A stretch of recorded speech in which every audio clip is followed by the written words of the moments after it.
देखिए, आज की इस वीडियो में हम डिस्कस करेंगे इंटीग्रेशन बाय सब्स्टिट्यूशन मेथड। लेकिन इस क्वेश्चन को समझने से पहले हम एक काम करते हैं, सिंपल इंटीग्रेशन का क्वेश्चन लेते हैं। और सपोज़ यहाँ पे हमने एक इंटीग्रेशन लिया साइन एक्स और डी एक्स, और देखिए इसका इंटीग्रेशन बिल्कुल डायरेक्ट होता है। और यहाँ से जब हम इसे इंटीग्रेट करेंगे तो हमें आंसर मिलेगा माइनस कॉस एक्स प्लस का सी, राइट।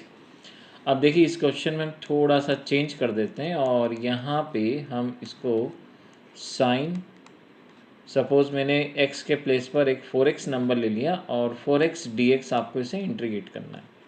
अब देखिए अगर आप सोच रहे हैं कि इसका इंटीग्रेशन भी हम ऐसे ही लिख दें कि माइनस का कॉस 4x और प्लस का c, तो ये एक गलत इंटीग्रेशन कहलाएगा। ऐसा इंटीग्रेशन हम नहीं कर सकते, क्योंकि जब हमें फॉर्मूला मिलता है तो इंटीग्रेशन का, डायरेक्ट इंटीग्रेशन का ये फॉर्मूला मिलता है। जब हमें साइन 4x का इंटीग्रेशन करना होगा तो वो कॉस 4x नहीं होगा, इसमें कुछ मिसिंग है, हम इसे फाइंड आउट करते हैं। तो देखिए जब भी आप किसी भी टाइप का इंटीग्रेशन करें, आपको हर क्वेश्चन को उसको सिंपल फॉर्मेट में ही कन्वर्ट करना पड़ता है। तो हम एक काम करते हैं, हम यहाँ से ये जो टर्म आप देख रहे हैं ना 4x, जिसके कारण से क्वेश्चन पूरा चेंज हो गया है, हम इस पूरी टर्म को ही यहाँ से बदल देते हैं, ठीक है। तो अब आप क्या करेंगे यहाँ से कि 4x को आप एक वेरिएबल सपोज कर लेंगे और वेरिएबल आपने t ले लिया। अब आपको करना क्या है, अब आपको इसे डिफ्रेंशिएट करना है। लेकिन उससे पहले हम देखते हैं हमारे इस मेन क्वेश्चन में क्या चेंज आएगा। तो देखिए जैसे ही हमने इसको t सपोज करा, तो हमारा जो ये मेन क्वेश्चन था जो आप देख रहे हैं, ये क्वेश्चन हमारा बन जाएगा साइन ये t और इधर से हो जाएगा dx। अब अगर आप सोच रहे हैं कि आप इसे इंटीग्रेट कर सकते हैं, तो बिल्कुल नहीं कर सकते, क्योंकि इस बार ये t जो है वो dx के रिस्पेक्ट में इंटीग्रेट नहीं होगा। उसको यहाँ पे dx नहीं, उसको यहाँ पे dt चाहिए। तो इसका मतलब आपको अगर dt चाहिए तो आपको इस dx को भी यहाँ से रिप्लेस करना पड़ेगा। तो देखिए ये पूरा टर्म कैसे रिप्लेस होता है। कहने का मतलब ये है कि जब भी आप यहाँ पे इसको t सपोज करेंगे तो आपको ये वाला जो dx दिख रहा है, आपको यहाँ से इसको कैसे भी करके रिमूव करना पड़ेगा। और ये जो आप देखते हैं इसी को हम सब्स्टिट्यूशन बोलते हैं। और सब्स्टिट्यूशन के कारण हमारा जो क्वेश्चन है वो किसी डिफरेंट वेरिएबल में तो आ जाता है, बट हमें उसको इंटायर चेंज करना पड़ता है। तो एक काम करते हैं, अब यहाँ से देखिए dx कैसे निकल के आएगा। तो आप देखें तो इस क्वेश्चन को आप डिफ्रेंशिएट कर दीजिए। आप इसे वैसे ही डिफ्रेंशिएट करें जैसे कि आप डेरिवेटिव करते थे, और मोस्ट ऑफ द टाइम यहाँ पे y पुट होता था कि y is equal to 4x का डिफ्रेंशिएशन, तो आप dy बाई dx लिखते थे। ऐसे ही जब आप इसको डिफ्रेंशिएट करेंगे तो यहाँ से 4 मिल जाएगा और dt बाई कितना हो जाएगा dx। बट आपको यहाँ से dx की वैल्यू निकालना, तो एक काम करिए, dx को ऊपर ले जाइए और 4 को नीचे भेज दीजिए। तो आप देखेंगे dx के प्लेस पर आप dt बाई 4 मैंशन कर सकते हैं। तो देखिए अब आपके इस पूरे क्वेश्चन में क्या चेंज आ जाएगा, राइट। तो जैसे ही हम इस क्वेश्चन को इंटीग्रेट आप करते हैं तो देखिए हमें यहाँ से मिल जाएगा i, आपने साइन 4x को t लिया था तो ये हो गया t, और dx के प्लेस पर आ जाएगा dt, और डिवाइडेड बाय 4 है, देखिए हम उसको बाहर लिख देते हैं। अब आप इस क्वेश्चन को गौर से देखिए, इस फॉर्मेट को, ये साइन टी डी टी वैसे ही दिखेगा जैसे कि आपको ये दिख रहा था साइन एक्स डी एक्स। आप गौर से देखें, बिल्कुल सेम हो गया। अब आप क्या करेंगे, आप इसे इंटीग्रेट कर देंगे। तो यहाँ से जैसे ही आप इसे इंटीग्रेट करेंगे तो आपको फाइनल इंटीग्रेशन मिल जाएगा माइनस का कॉस टी बाय 4 और प्लस सी। अब जानते हैं आप कि देखिए आपने टी सब्स्टिट्यूट करा था, अब इसका टाइम आ गया इसको हटाने का, इसको पूरा हटा दीजिए।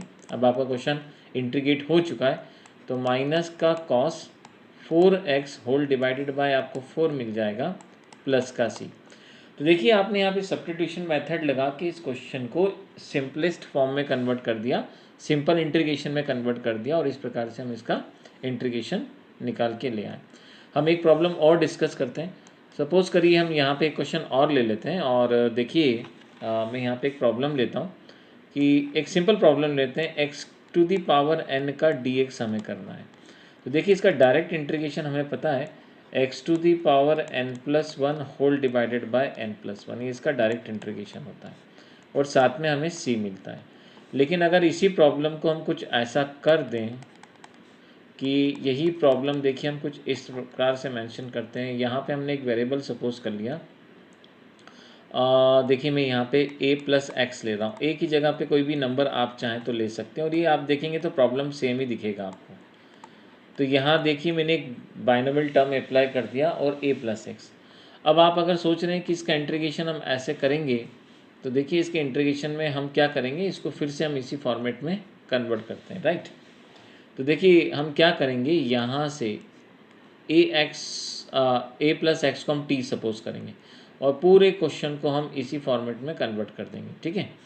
तो यहाँ से आप a प्लस एक्स को t ले लीजिए।